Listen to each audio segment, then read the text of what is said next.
Hello, nyoka inaenda. He's saying that the snake is actually living, so we need to hurry up first off. Please watch out. Angalia mali inaenda, usiache ipotee. Hata kama inaenda, just follow from a distance, ndio tukifika tuione. Tafadhali. If we take too long, the snake will get killed or it might escape. So it's usually an emergency. We have to do it as fast as we can.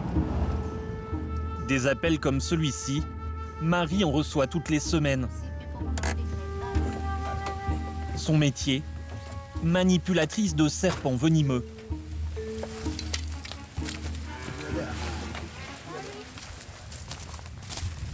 Open nyoka.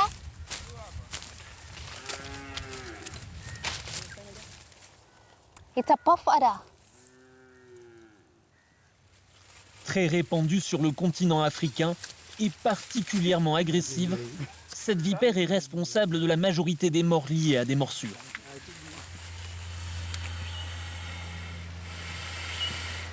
L'Organisation mondiale de la santé recense plus de 20 000 décès par an en Afrique subsaharienne. À chaque intervention, Marie doit inlassablement répéter les gestes à adopter en cas d'attaque. Unaweza ukatumia vijiti kama hivi viwili.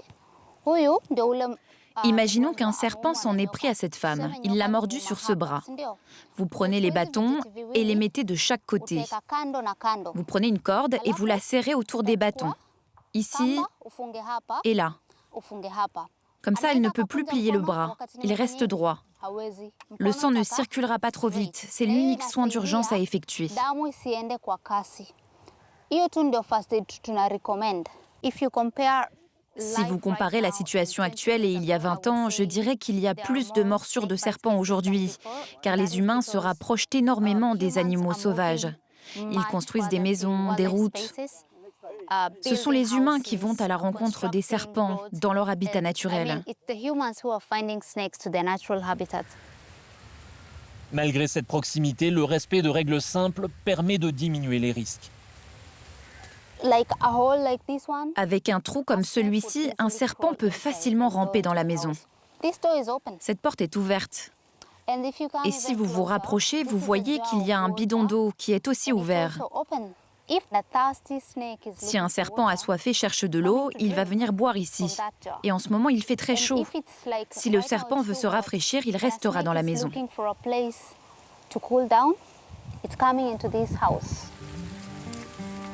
Marie conseille également de ne pas garder de petits bois à côté des habitations ou encore de débroussailler les environs immédiats. Des principes à observer partout, des zones arides du continent aux plages de l'océan Indien où la vipère vient d'être capturée.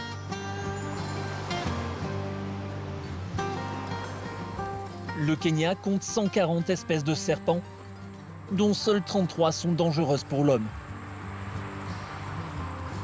Comme ce mamba noir, l'un des serpents les plus venimeux au monde.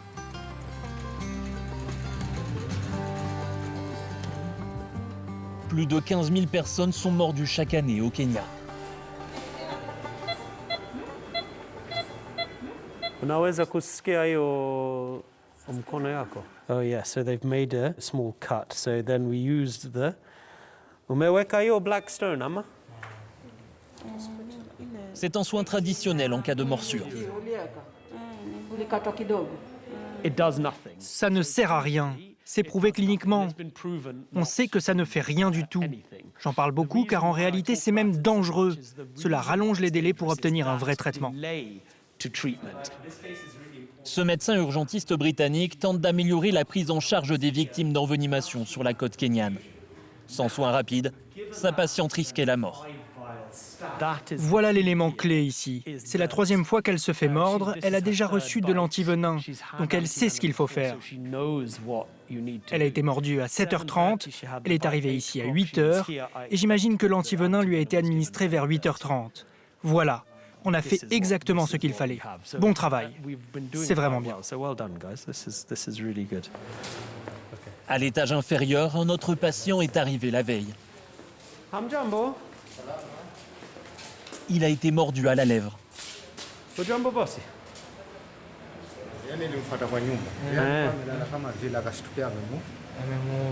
Okay. Okay. So nyoka ilienda kwa kitanda ama? Hiyo ni punguza ama? Hiyo. Maumivu. Wapi? Hapa zote. And hapa chini. Kamissi, 17 ans, a déjà reçu plusieurs doses d'antivenin. Mais difficile de dire si les symptômes évoluent. Le médecin peine à déterminer le traitement à administrer. You know, his lip is just large. And I mean... Okay, that's really helpful. That's really helpful. Oh, it looks much worse. Okay, so in that case, I would only give him maybe 2 vials. Cet antivenin est le seul efficace pour la quasi-totalité des serpents mortels d'Afrique subsaharienne. Produit en Inde, il a un défaut majeur, son prix. 60 € l'injection, il en faut jusqu'à 80 doses pour traiter les cas les plus graves. La majorité des hôpitaux n'a pas les moyens d'en acheter suffisamment. L'Organisation mondiale de la santé considère l'envenimation comme une maladie tropicale négligée. Elle fait des ravages chez les plus pauvres, coûte cher à traiter et n'attire pas suffisamment l'attention des pouvoirs publics. Bonjour, comment allez-vous? Comment est notre stock d'antivenin? Je peux jeter un œil? Je veux m'assurer que nous en avons assez, d'accord? Oh, fantastic. Super. Voilà ce qu'on a. Très bien. Et on en a d'autres dans la réserve. Oui, il y en a là-bas. C'est bien. Super.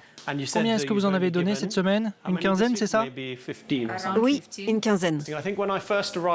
Quand je suis arrivé ici, c'était en août 2022. J'ai réalisé que nous n'avions pas suffisamment de stock. Il y a eu quelques cas de patients à qui nous avons pu injecter seulement 1 ou 2 doses. Et malheureusement, ils sont morts. Donc depuis, j'ai travaillé sans relâche pour que nous en ayons plus en réserve.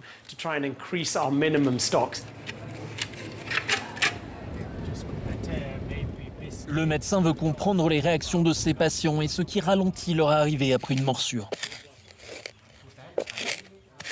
Il a rendez-vous avec ce praticien traditionnel.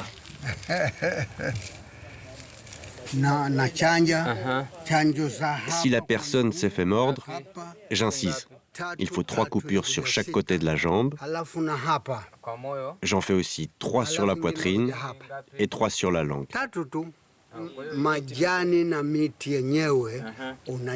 Il faut prendre des feuilles et des écorces d'un même type d'arbre et les piler ensemble. Et si c'était un grand serpent, il faut lui couper la tête et la brûler.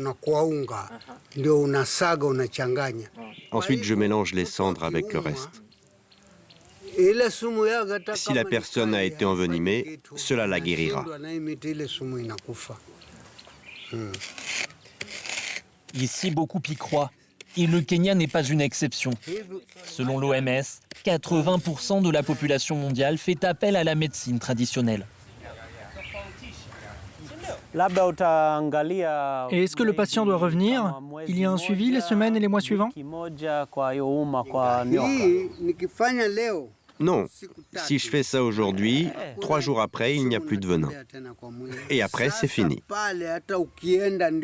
Avec ce traitement, si le serpent t'attaque de nouveau, c'est lui qui mourra. C'est mon venin qui va tuer le serpent. Avec de telles promesses, il faudra du temps pour convaincre la population de se tourner en priorité vers l'hôpital. Vous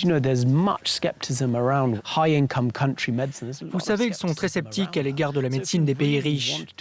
Les gens sont inquiets, donc si vous voulez améliorer la prise en charge des villageois, il faut absolument discuter avec ces praticiens. Cela nous permet de comprendre comment améliorer le sort de leurs patients. Eka yako nimshike vizuri. Kone mbali sana. Après son intervention du matin, Marie prend soin des reptiles en captivité dans la ferme aux serpents de Watamu. Celui-ci a besoin d'aide pour terminer sa mue. C'est un mamba noir d'Afrique. C'est le serpent le plus venimeux du continent. Ils attaquent très vite, parfois plusieurs fois. C'est un serpent qu'il faut respecter, en gardant ses distances, je dirais. Marie et ses collègues ont une mission. Informer un maximum de personnes pour que la prévention soit efficace. Les morsures ne doivent plus être une maladie tropicale négligée. Écoliers ou touristes, les visiteurs sont nombreux. Aujourd'hui, ils vont assister au prélèvement du venin de plusieurs serpents. En théorie, il pourrait être utilisé pour soigner des victimes de morsures. On l'injecte dans un cheval et le cheval produit des anticorps. Cela ne lui fait pas mal et ça ne le tue pas. Il faut ensuite prélever son sang et séparer le plasma. Puis vous réinjectez le sang dans le cheval et vous gardez le plasma plein d'anticorps. Ensuite, il y a encore plusieurs étapes et on obtient l'antivenin. Mais à l'heure actuelle, l'Afrique ne produit qu'une quantité négligeable de sérum. C'est pourtant une étape clé pour mettre fin à la pénurie d'antivenin. En ce moment, nous stockons le venin. Nous attendons notre licence. Et une fois que nous l'aurons, nous pourrons aider tous ceux qui le souhaitent pour créer un antivenin. Le Kenya doit produire sa propre solution d'ici peu. Et nous comptons bien contribuer avec nos prélèvements. Un sérum antivenin doit être spécifique à une région. Donc, si nous prélevons du venin sur des serpents kenyans et qu'on produit un médicament qui sera vendu ici, il sera bien plus efficace. Il permettra un taux de survie bien meilleur pour les gens qui se font mordre. À force d'alerter quant à l'urgence, le gouvernement a décidé d'agir. En 2025, il a débloqué 11 millions d'euros pour construire une usine de sérum. Mais il faudra plusieurs années pour qu'elle voie le jour. La prévention est plus que jamais primordiale au Kenya et sur le reste du continent.